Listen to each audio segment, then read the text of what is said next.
ریلمی 15 گوشی جدید ریلمی. مشخصاتش خیلی خوبه. چرا؟ روشنه 6500 نیتی، نرخ نوسازی 144 هرتزی، باتری 7000، شارژر 80 واتی، قرار با رنگای صورتی، نقره‌ای و سبز عرضه بشه.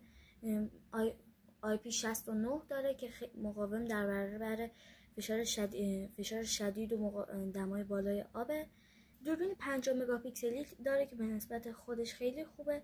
تراشه دیمنسیتی 7300 پلاس و ضخامت کم 7.6 میلیمتری که واقعا به نسبت باتری 7000ش عالیه.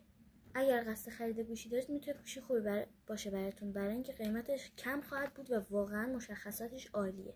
ریلمی 15 گوشی جدید ریلمی. مشخصاتش خیلی خوبه. چرا؟ روشنه 6500 نیتی، نرخ نوسازی 144 هرتزی، باتری 7000، شارژر 80 واتی، قرار با رنگای صورتی، نقره‌ای و سبز عرضه بشه. IP69 داره که مقاوم در برابر فشار شدید و دمای بالای آبه. دوربین 50 مگاپیکسلی داره که به نسبت خودش خیلی خوبه.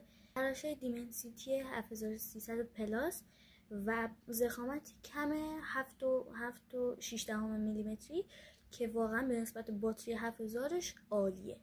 اگر قصد خرید گوشی دارید میتونه گوشی خوبی باشه براتون، برای اینکه قیمتش کم خواهد بود و واقعا مشخصاتش عالیه.